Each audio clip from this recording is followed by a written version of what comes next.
All right.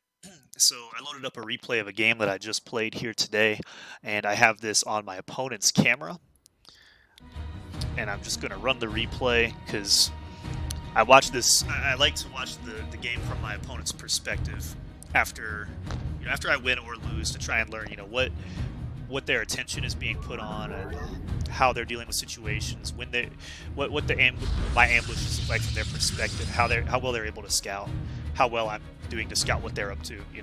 I want to see how to improve by watching through my opponent's eyes their fight against me. So I did win this game, and I play Terran as always. We're just gonna kind of put it on a bit of a fast forward here, maybe 4 times speed until something interesting happens. So he gets this little probe in here to scout around my base. I want to say that was a very early scout. I don't like to scout that early.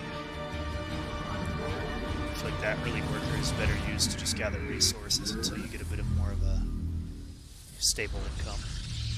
But Protoss is different than Terran. You can always chrono boost your workers out. He's chilling on the watchtower. Okay. Yeah, this game, he's harassing my worker here. I do tell my guy to stop building and start attacking, but he still dies here. And I just move a couple more workers down. One of them goes back to work on the building, so I don't lose too much time. I shouldn't have lost that worker, but it's not a big deal.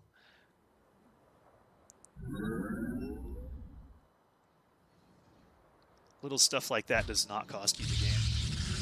Starcraft tends to get very messy, so you need to have much more advanced skills in the mid and late game to work with that messiness. And I make this game messy for my opponent. I start some fires that he really doesn't have a hope of putting out.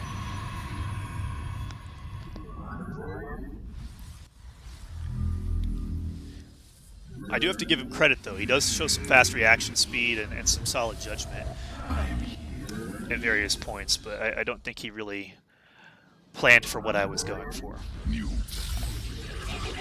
I tend to improvise a lot when I play. I don't stick with one build and do the same cheesy opening, the same unit composition over and over and over again, trying to perfect it like some players at the high level do, and a lot of players on the ladder do that. I just play it by ear. I think, what units do I want? What's my opponent up to? What would be fun in this situation? What would I like to try to practice? What can I make work? And at this point, I just kind of freestyle based off the units available to my faction. And I feel like that's the ideal way of playing the game. You want to be inventing strategies competitively against the opponent. And that's what I do here. Because I usually don't do banshee play, but that's what the name of the game is here. Okay, got a disconnect notice, but it doesn't matter because we're in a saved replay. So he's trying to scout my base, but I keep noticing, and I keep killing his scouts. Now, I'm not sure if he really looked at my base or not, but he has revealed the buildings. And I have a lot of starports, which means that he knows I might have an air focus. Should know that I'll have an air focus. And I think that's why he chose to go Stalker. Because that's one of the basic Protoss ground units that can shoot upwards. He's banking a lot of energy for Chrono Boost. I think he's overdue to use that. You don't want it to fill up because then it stops filling and you're not getting that value out of the passive mana gain. I'm here in the shadows. So he's sending out a scout. And after he sends out the scout, he says, "I'm going to go ahead and take a third base." Now this is the first attack. So he actually had indicated that I was moving across the map there, but I don't think he reacted to it. He sees the scan.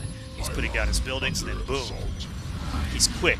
He canceled that nexus. If I had hit that with my artillery there, it would have destroyed it. He would have lost 400 minerals. So he does an attack move towards my attack, but it's only the couple of tanks. I really should not have lost the Raven there. But I did bring my Banshees in over here. Lost a tank too. Man, I'm losing valuable units here. But I managed to draw him away from his base. And he has to march his ground army around the long way to get back into it where my attacking force is. So now he's thinking, oh, I really do need that third base because I think my opponent probably has 3 bases. Or I want to have 3 bases. I'll have one up on my opponent. Mineral field exhausted. So getting that third base is definitely on his agenda, but he tried to warp in units that were in an attack range while his main army was marching back, and I managed to kill those. And units are expensive for Protoss, and being able to do free damage against anything while it can't return fire is really bad for you in the long run, especially if you're losing workers. Not really sure why my workers were rallied there. They might have been scouts that I had on the sensor towers. They really didn't have business being out that far on the map. They should have been mining somewhere. But I did some damage to his gas incomes. I'm going to have to move his workers around. Mineral cluster expended. And here he's trying to gear up to be like, okay, I'm losing army. I wasn't able to take my third base on time. I'm probably at an income disadvantage. And here, if you can actually check it, my income is almost double that of my opponent's in terms of minerals. Not in gas, though. I have 53 workers, he has 40. So I wasn't really making them as fast as I should have been during those attacks. But I was making army consistently, so I've got quite the mineral bank, too. So he's wanting to scout. He wants to know where I'm weak.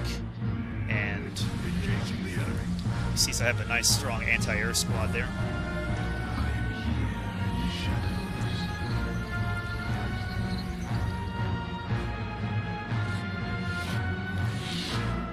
He's just trying to get his economy back online. He thinks the stalkers and all this stuff's enough to defend him. Mineral field Getting some Archons. Those are really good units. And he's got upgrades on the way. I managed to hit him right before the upgrades. That's actually, I didn't realize that. So my Vikings land here. Research completed. Kill the cannon. And I knew his ground army was going to come back, so I put my tanks there to hit them with some artillery.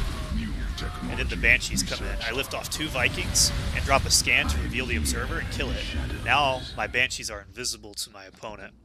Pylon under assault. I don't want that there. Get out of here. Upgraded. So I'm retreating my my Vikings because he cannot target the Banshees. So you'll see here, my Banshees are hitting him uncontested from the air. I want to say I have like 3 there. So they're not the strongest direct combat unit,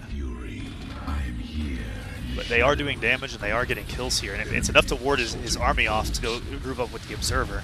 Now while he's, you know, moving away from my attack to get the Observer, I went ahead and landed those Vikings, killed the rest of his probes. So if you look here, I have 64 workers, he has 34. I have 60 in army supply, he has 19.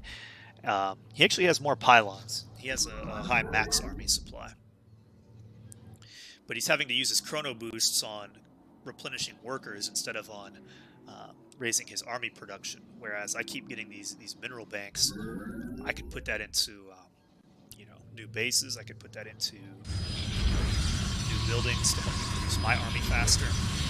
And he's having to play catch up. So I'm keeping him on the back foot, keeping him on the ropes. I found a couple good ways of abusing my advantages.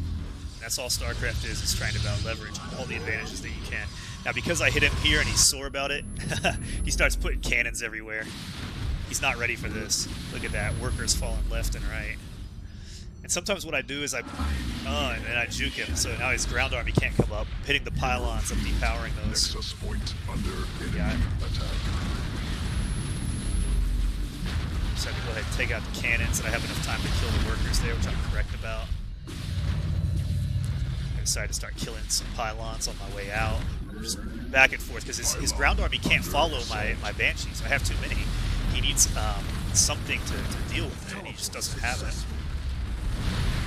And then I decide to move the ground army up here, so the siege tanks are putting in work against the stalkers. And the Banshees come in for some work. Now he's at 22 workers, 7 army. I'm at 77, 66. And he changes out as everything goes to hell here.